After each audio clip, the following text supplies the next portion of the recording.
Hello, everybody. It's the film Optimist. I think I'm talking about why did I get married? Yeah, I don't know why either. I wasn't even in a relationship at this time. I wasn't married. I wasn't even dating anybody. Yeah, I don't know why either. I fucking hate Tyler Perry. I've never even given his films a chance, and I hate him. Maybe it's because he literally injects himself into every one of his projects. Take Diary of a Mad Black Woman. It originated as a play that got a lot of praise because it was of good quality. So then he decides to make a movie of the play naturally, but casts himself as Medea. So I was confused. Um, when I was in high school, uh, Medea was fucking insanely popular because I went to a predominantly black school. So everybody loved this shit. They thought it was so funny, and I'm like, it's not funny. And they're like, of course you wouldn't think that. I'm like, it looks fucking stupid. Um, we were in choir one day, and our choir teacher, who I don't remember her name, she was very influential on me, Miss Huddleston. Um, she played Diary of a Mad Black Woman from it was the play. She's like, this is the play that inspired the movie. And Medea came out, and she was awesome. That's not the original play. Tyler Perry has always portrayed Medea. Um, that was like an offshoot. It wasn't Medea wasn't on Broadway. I don't believe, but this was a different portrayal. God damn it, he pisses me off. Why Did I Get Married also originated as a play, and yes, he also cast himself in a lead role. Well, someone thinks highly of themselves. There are 8 key characters in this film, but the main one here is Janet Jackson's character, Patricia Agnew. Patricia documents a trip that all of the couples, I said couples go on all the time to find answers to the burning question, why did I get married? It's actually not a bad experience. Well, I mean, it wasn't for me as a viewer, but yes, it's a nice film. It's an intriguing portrayal of the struggle of marriage in modern times. I didn't laugh too much, but that's okay. This is a pretty cool movie.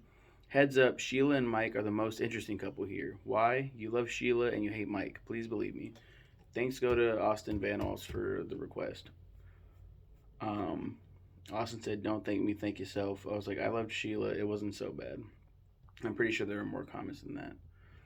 Um, my brother requested every Tyler Perry movie ever, and I've only seen like maybe 5. Nah, I've seen more than that. I've seen a lot of the Medea movies. Um, but I was like, "Fuck." He specifically requested this one first. Then he said, "I request every Tyler Perry movie," because he wanted to piss me off. Um, yeah, let's see. There's the first couple, attorney Diane, who portrayed by Sharon Leal, um, and pediatrician Terry by Tyler Perry, played by Tyler Perry, drive up together and argue most of the way because Diane refuses to stop working. She takes calls on her phone instead of talking with Terry. The second couple, hair salon owner Angela, played by who? Tasha Smith. Oh, she's cool. No, this is a cool. No, this is a cool couple. And a former pro football player, Marcus, played by Michael J. White, take the train. Angela constantly argues with Marcus and anyone who dares to interrupt them.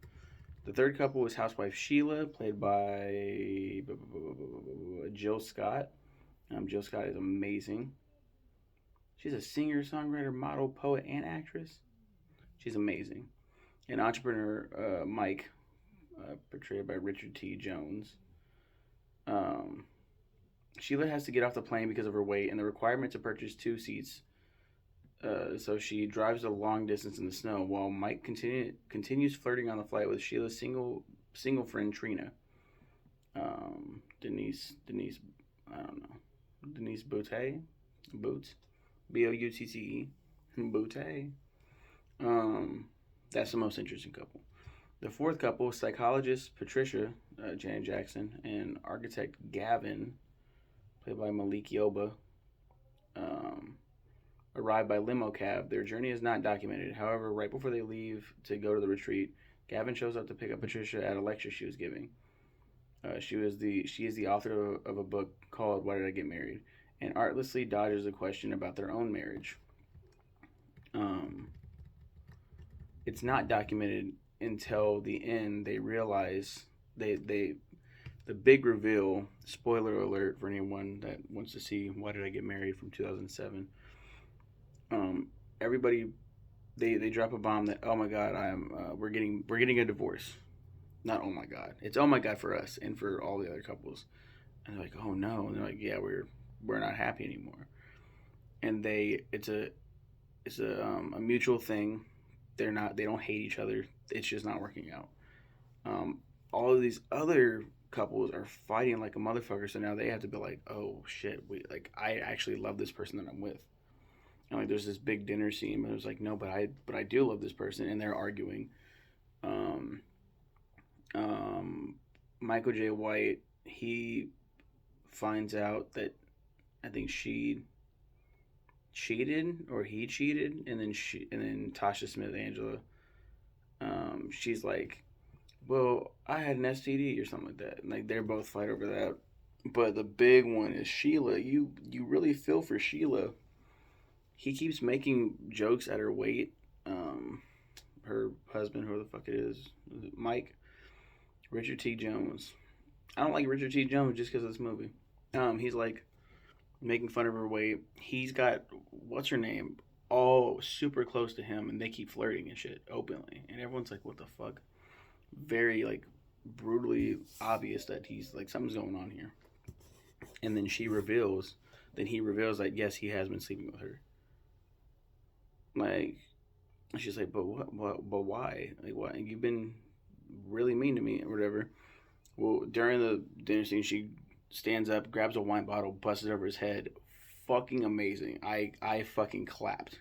I was like, fuck yes. I'm like just sitting with my laptop, just watching this film. I got a I got a really good I got a really good reaction out of me. I I didn't think this movie was that bad.